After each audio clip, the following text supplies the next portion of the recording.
What are we doing today and why are we doing it? Thank you, everybody who met expectations on their warm-up. Today is day 1 of the summit, where we have identified and analyzing our roles, different perspectives, and today we are advocating for those roles.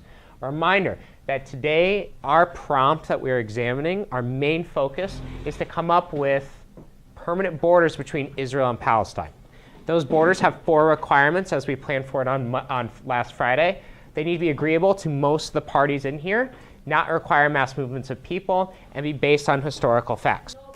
Your plan that you have, that you worked on Friday, as I said, based on historical fact, do you want things to stay the same? Or do you want to go back before World War II, where it was the entire region was, in essence, controlled by Palestinian/Muslims?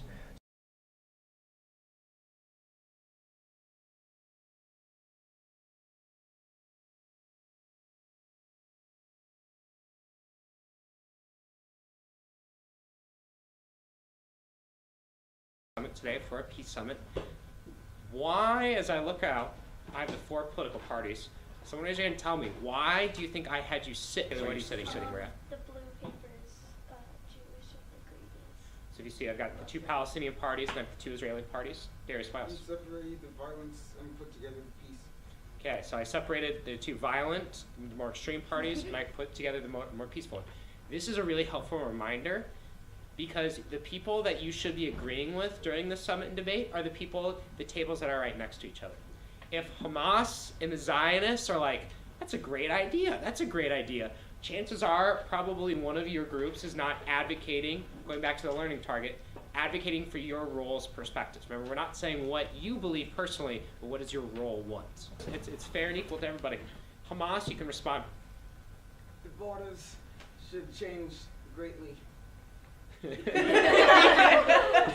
A. So Darius, it's really interesting. So Zionists held up a map which kicked basically all of the Palestinians out, and then Darius is holding up a map that's kicking all the Israeli and Zionists out.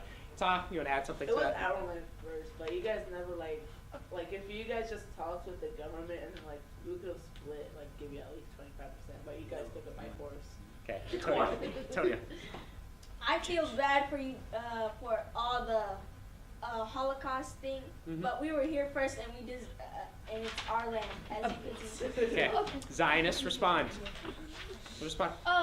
Well, thank you for your sympathy for the Holocaust, but we need a place to live still. We're willing to give you land, but not all of it. Dejan, add on to it. Okay, I'm adding because we have power, and power comes great responsibility. Great responsibility is caring for our people. Caring for our people means not caring for the Hamas because they're not Jewish. Shots fired, but the shots are being fired from your role's perspective. Deteriorating our culture, and that wouldn't be fair for anyone. Okay. And the $4 billion should go to us because our GDP per capita is so low, and yours is bigger, a lot bigger. Yeah. You don't really need the money at all. And last point, Hitler's dead, so you can move back to Europe. Oh my God. Oh, yeah. Do not. You wasn't ready. They weren't ready. Please let me say something. They weren't ready. Mr. Patterson, please let me say It's called something. Palestine, not Israel. Mr. Patterson. Yeah. Well, obviously not, because right now it is apparently called Israel, so. No, it isn't. Really? Yeah. Look at the map. No, why don't we just give them the $4 billion and we get all the land? Listen, If we have the land, we have nothing to and then they can build Why their don't we own just islands. say states? We have nothing to Listen to what I said. You'll be quiet, that's fine. You'll be quiet, that's it.